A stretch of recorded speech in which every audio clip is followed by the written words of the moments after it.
Today, we are diving into something truly wild. We're talking about a piece of music that, according to the source, wasn't actually composed by anyone here on Earth. The claim? It was received from another dimension. This is the story of Lúmina, a song that's supposed to be an echo from a kind of living vibrational bridge between realities. So let's just start with the big, kind of mind-bending question at the heart of all this. Is it even possible for a song, a complete song, with a melody, instruments, even lyrics, to just show up on Earth totally formed, like it was beamed in from somewhere else? All right, so the story starts in Brazil. A researcher named Evellyn says she received this complete piece of music which she called Lúmina.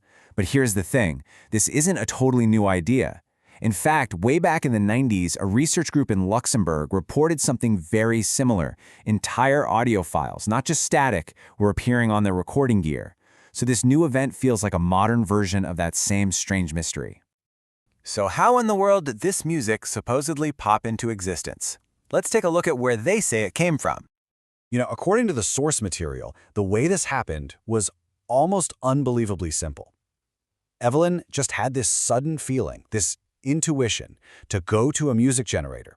She typed in just 2 words, interdimensional music. That's it. And instantly, a whole song just appeared, complete with this incredible, crystal clear voice singing lyrics in a language that nobody recognized. Okay, this is where we get into the really fascinating theory behind the music. The source provides this whole framework for understanding it, and they call it the language of vibration. The spiritual author who explains this, Selēnic, calls this mystery language Selēnic, and it's described as being nothing like our human languages. It's not about grammar or spelling. It's more like a vibrational encoding. Think of it as a frequency matrix, where every single sound holds layers and layers of information, emotion, complex ideas, and even geometric shapes. So to really get a handle on this, look at this comparison. Our languages, right? They're linear. One word follows another to make sense. But Selēnic, this theory says, is all about pure vibration. The sounds we actually hear are just a translation. Our ears are basically dumbing down a much richer reality into a form we can actually process. And this quote from the source just puts it perfectly. In our dimension, music is not an ornament, but a living law. What you call sound on Earth is only a translation of a far greater vibration. Wow, that really makes you rethink what sound and music could even be. Okay, so that's the big idea. But does this concept of a vibrational language connect to anything, here on Earth? Well, the source material actually points to some really cool parallels in both science and history. Let's start with the science, which is pretty amazing. It brings us to this field called Cymatics, which is basically the study of making sound visible. So if you vibrate a metal plate with sand on it, or a dish of water, the vibrations don't just make a mess. They organize the sand or water into these stunningly complex geometric patterns. The big takeaway here is that sound literally has shape. And check this out. On the left, you've got one of those cymatics patterns made in a lab with a specific frequency. And on the right, Tibetan monks creating a sand mandala, which is this ancient spiritual practice. This source is basically suggesting that these are 2 sides of the exact same coin, vibration creating form. It's where modern physics and ancient wisdom seem to totally line up. The source also brings up weird artifacts, like this thing, the Boogosphere from Colombia.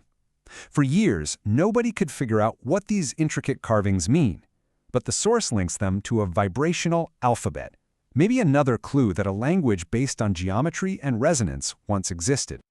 And the rabbit hole goes deeper. It's suggested that you can find traces of this idea all through history. You've got the sharp, angular look of Sumerian cuneiform, the powerful vibrations of chanted Vedic hymns, ancient mantras like Om, and even old theosophical texts that described thoughts and sounds as having their own visible shapes and colors. All right, so we've got the story, the theory, and all these historical connections.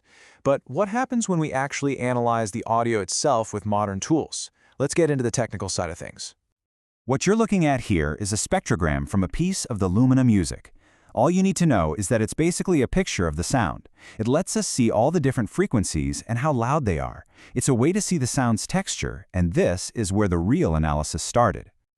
So a technical report dug into the vocal samples, and okay, it measured some pretty nerdy stuff like zero crossing rate and spectral centroid, which is kind of like the sound's brightness, but the goal was really simple.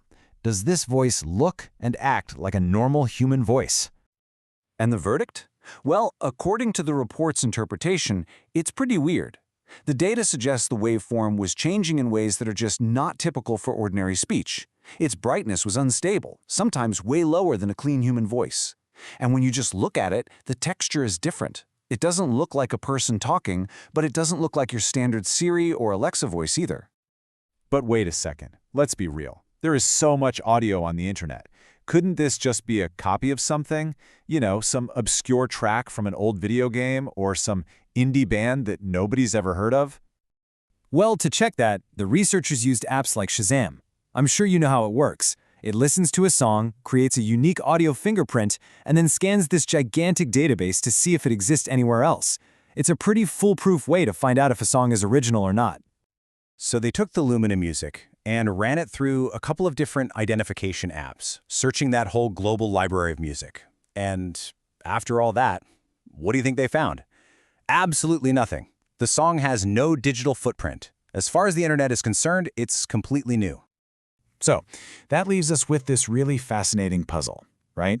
So what are we supposed to make of it all?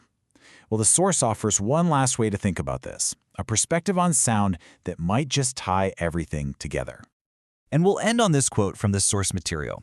Sound is not just heard, it is seen, felt, and lived, a bridge across dimensions. So whether Lúmina is a genuine anomaly, a strange digital artifact, or just a really creative piece of art, it definitely makes you want to listen a little closer and wonder what else might be hiding in the frequencies just outside of what we can normally hear.